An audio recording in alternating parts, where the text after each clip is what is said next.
Paul takes some time to discuss an important matter with the Corinthian church. They've been having some serious issues with division and with unity. And he paints a powerful illustration to discuss this problem. So let's start in verse 14 of 1 Corinthians chapter 12. It says, "For the body is not one member, but many. If the foot says, 'Because I am not a hand, I am not a part of the body,' it is not for this reason any the less a part of the body. And if the ear says, 'Because I am not an eye, I am not a part of the body,' it is not for this reason any the less a part of the body. If the whole body were an eye, where would the hearing be? If the whole were hearing, where would the sense of smell be? But now God has placed the members, each one of them, in the body just as He desired.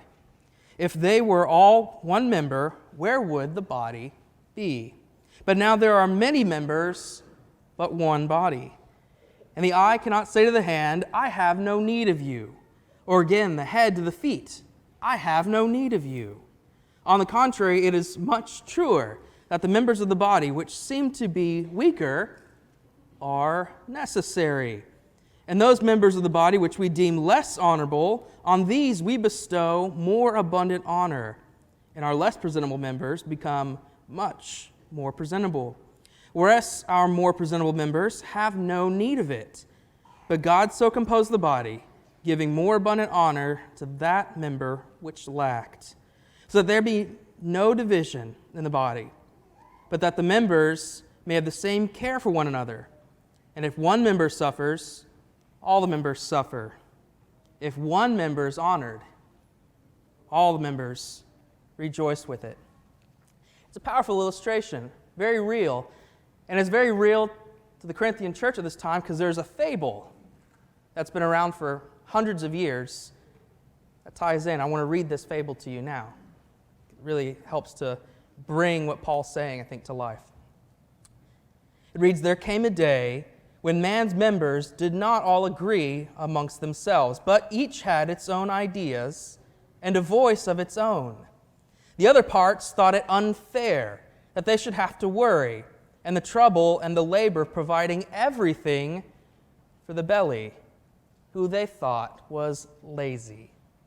They then conspired together that the hands should carry no food to the mouth, nor the mouth accept anything that was given to it, nor the teeth grind up what they received, while they sought in this angry spirit to starve the body into submission. The members themselves and the whole body were reduced to the utmost weakness. Hence it became clear that even the belly had no idle task to perform, and was no more nourished than it nourished the rest."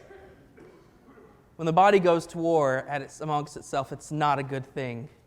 Many of us have seen what it looks like and it feels like when the body goes to war. And Paul leaves us some really good food for thought here on how to prevent this from happening to us and to our local church. But let's set the stage. What's happening here? What's going on? The Corinthian church has become enamored with spiritual gifts. And it's causing this division among the church. They're each getting these gifts. And it's causing this problem. Because some feel like their gift is less important, or they might not even have a spiritual gift. And they feel like they're being overshadowed by those with the more public-facing gifts. And Paul lists out all of these gifts for us: wisdom, knowledge, faith, healing, miracles, prophecy, the ability to talk to spirits, tongues, and the interpreter of tongues. I think it's fascinating how Paul categorizes those, because the first three are those more inward gifts that you don't really get to see on that public side of things. But yet he lists them first because I think they're the most important. There's some seriousness that comes to those. But these gifts that were given were supposed to help create a constant and consistent understanding of what the Word of God was. They were tools for edification. and proof to the world that what they were saying, what they're teaching, what they're believing is true. But now they've become spoiled and seem to be creating this hierarchy of honor among the church there. It's not a good thing when it goes to war amongst itself. So Paul uses this illustration of a body to make a few important points about unity and the lack of that he's seeing there. First, we see the first section, verses 14 to 20, where Paul says, everybody has a role. It's important to be a part of a local church. It's important to be a part of what's going on there. In this case of the illustration, it's important to be a part of the body. He says everybody has a role. We all have roles assigned to us. Look back at verse 18. It says, but now God has placed the members, each one of them, in the body, just as He desired. The church, their local fellowship, our local fellowship, is not mindless, nor is it directionless. There's a plan. There's a plan to be expected to follow out. And everybody here has an important role to play in the 100% healthy functioning of a local church. We need to figure out what our role is in this local church and how to best facilitate this role. And most importantly is to not let my role, or whatever my talents are, just be laid idly by. We've all been given gifts. We've all been given talents and abilities. It is not good for us to let them lay idly by. Each role is important. I want to expound upon Paul's illustration here for just a moment. What would happen if instead of having hands, we all had 4 feet? What would it look like if we were trying to walk? What would it look like if we were trying to pick up something as simple as, say, a jar? I think we'd really miss our thumbs. You ever tried to pick up something with your feet? It's hard. It's difficult. What if we didn't have eyes? Instead, we had 4 sets of ears. Nobody would go anywhere. We could sure hear everything that's happening around us perfectly.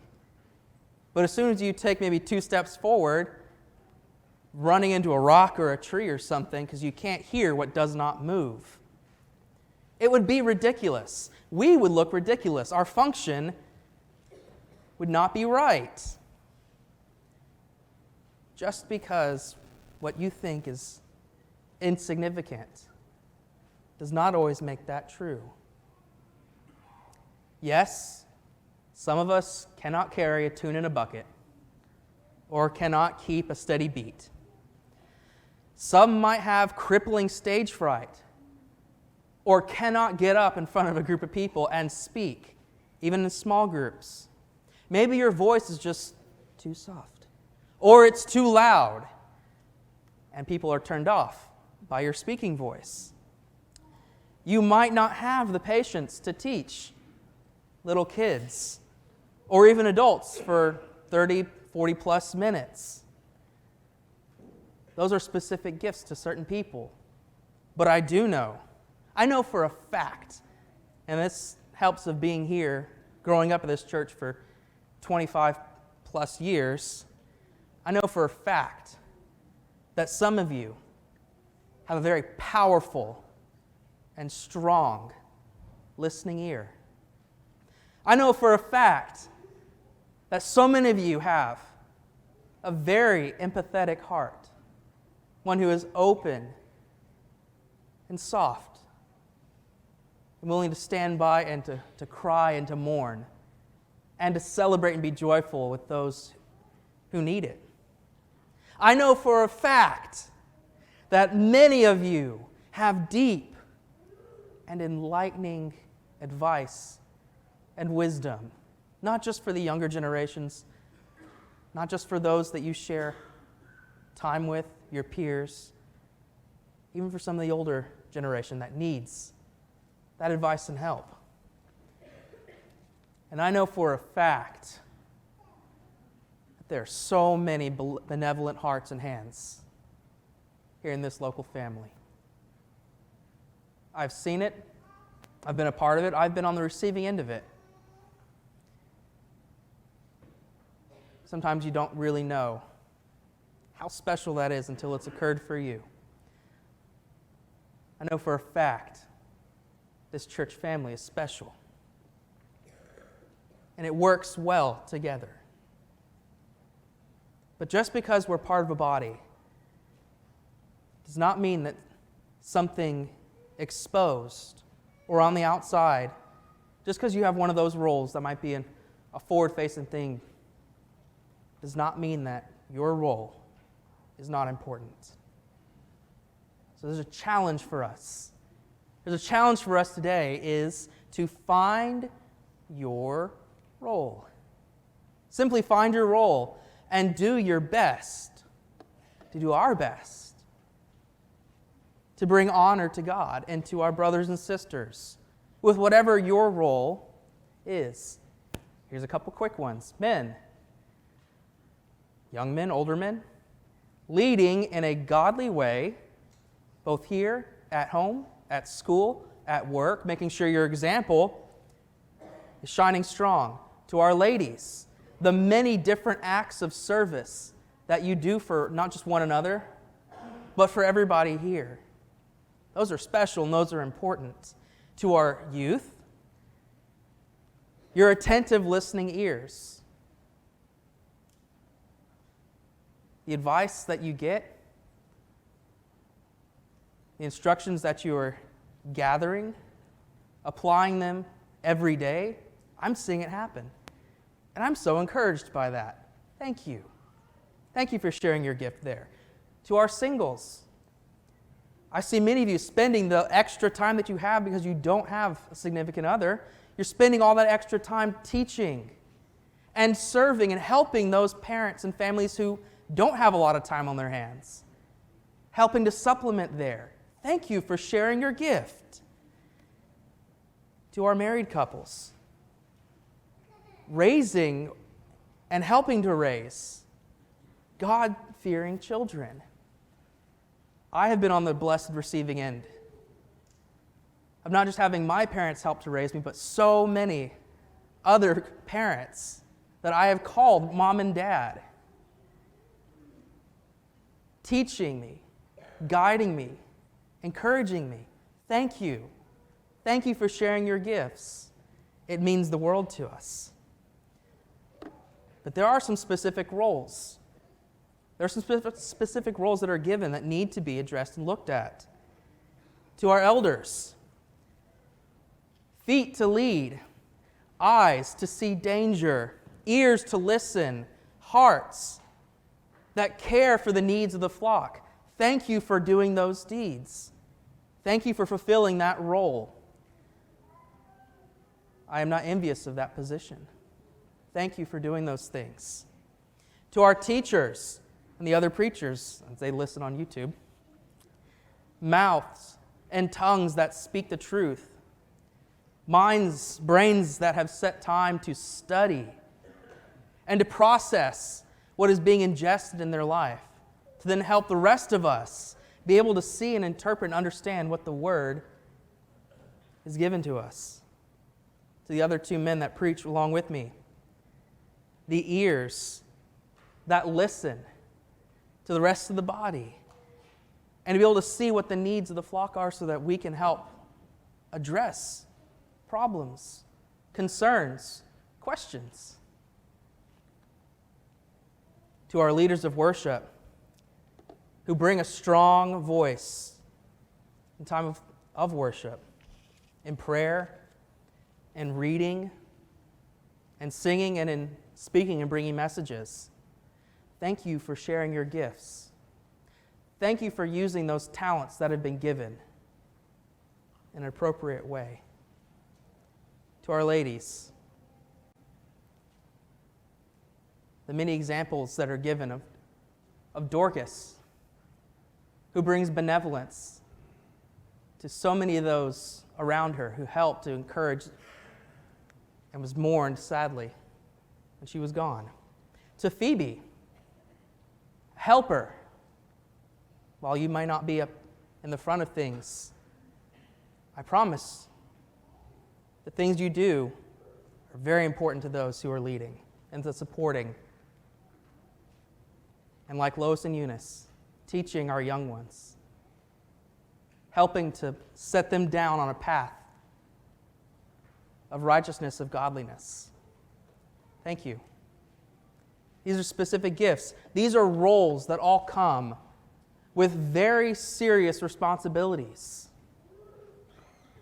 that we cannot take lightly. These are all serious and special gifts given. Don't take your role lightly. But at the same time, our roles are not always set in stone. They are not always permanent and fixed.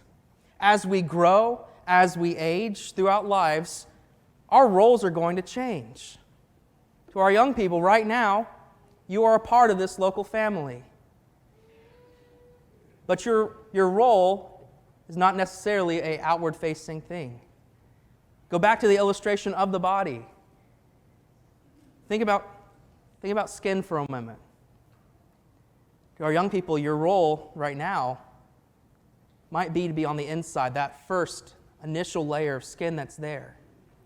It's coming.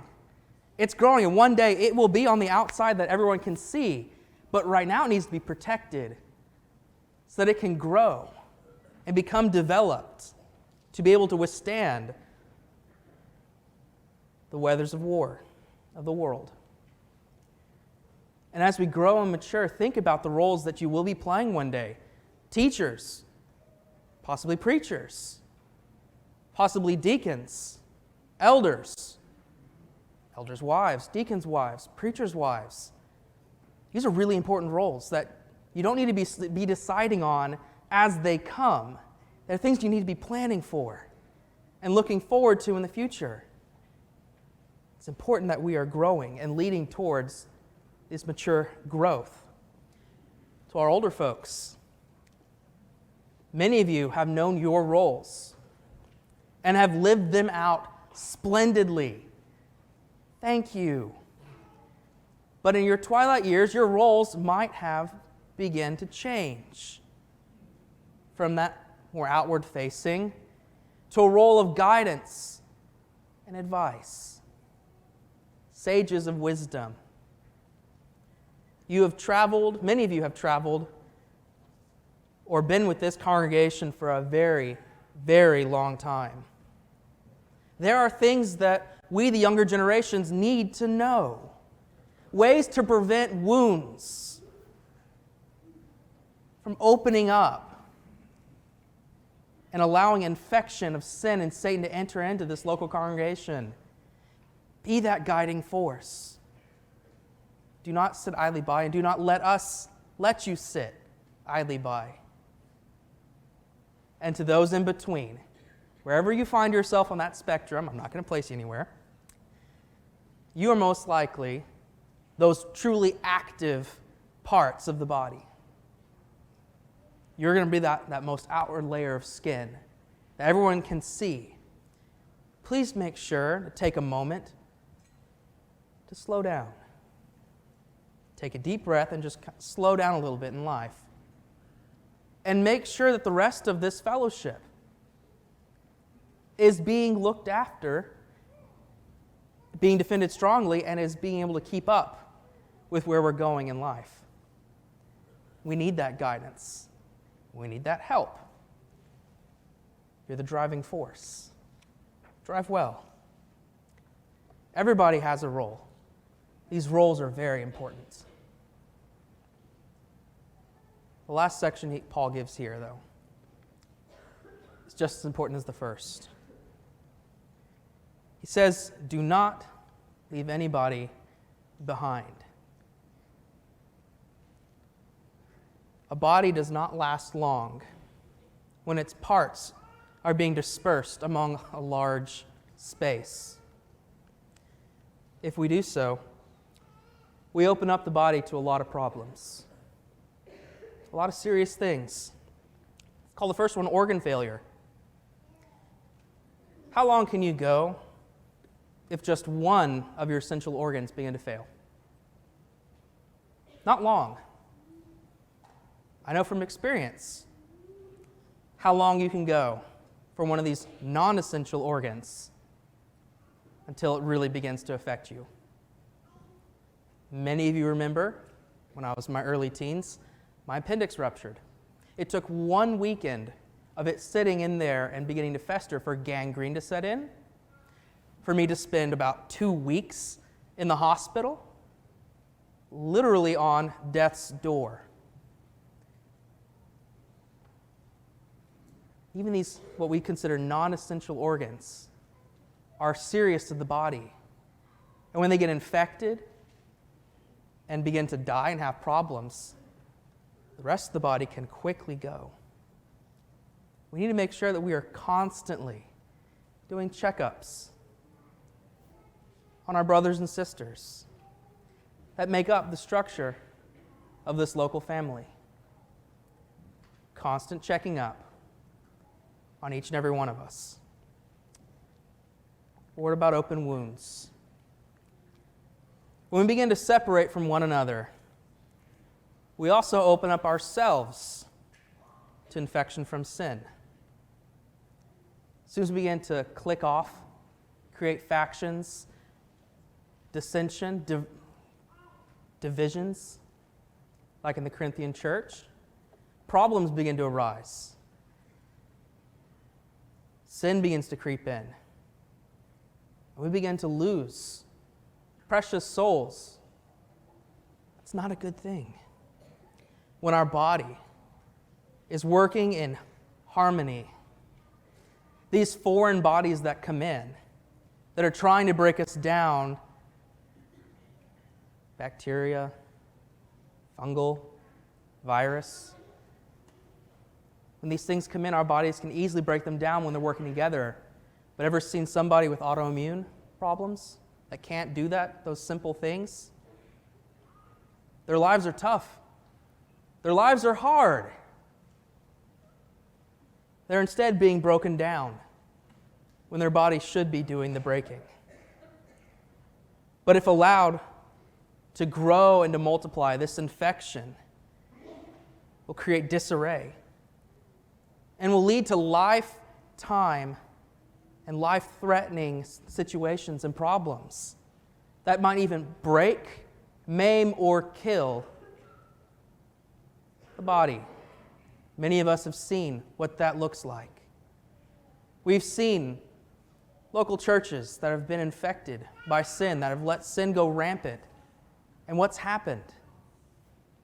They've gone from being this large or encouraging groups down to something that's sad and seems like nothing. Let that not be what happens here. Let us stay together, strong, all of us looking out for those things of infections, acting as, for those of you who are medically inclined, acting as white blood cells. Those who fight and defend the body. And lastly is this. We also need to be aware of separating ourselves. Separating is not good. When we're not feeling good, when we're sick, when we're hurting, we tend to want to isolate ourselves, to draw away from everyone else. And our bodies react that same way. When you're not feeling good, when there's something wrong, your body tends to begin to isolate it, pulling it away, building up a wall around the problem area.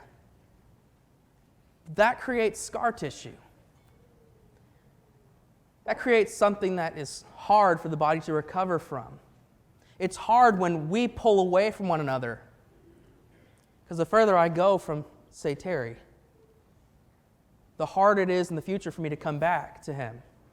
Because that relationship has got something difficult in the middle. Whether it be distance, whether it be trust, whether it just be the sake of, I've lost that relationship. It takes time to break all those negative things back down again and to rebuild them up into something positive. Separating ourselves from the assembly is a dangerous thing. Do not do so. Let us not leave anybody behind. So why is this talk of the body so important? Why is this talk about the local church so important? Because it is a gift. It is a gift from our Heavenly Father. I want to finish by looking back at verse 18. And really looking at verse 18 one more time. 1 Corinthians chapter 12. It says, "But now God has placed the members, each one of them, in the body just as He desired." First, God has arranged His church. God has arranged His church. He knows what works and how to help us function at peak efficiency. He has a plan. He has a process. God has arranged His church. Second, everybody is important and plays a significant role. No part of the body can be allowed to just sit idly by. We all have jobs to do. How would you feel if your liver just decided, I'm not going to work today? Or your arm decide, I'm just not going to function right now. Whatever you're holding, gone, dropped on the floor, broken. We all have important jobs to do. Let's make sure that we are keeping up with our significant role. And third, He wants His arrangement to remain His way. This is God's design. It was perfectly made and with specific purpose. Let us make sure that this church, whatever church we end up going to in the future, that it is God designed and it is remaining and functioning His way and how He wants it to go and how we need for our local church to be working as a family, as a unit, as one healthy, working body. Thank you for your kind attention. It has been noted. Thank you. Let us continue to work together, staying in unity. We'll now have a prayer and a verse or two of a closing song. We'll be dismissed to class.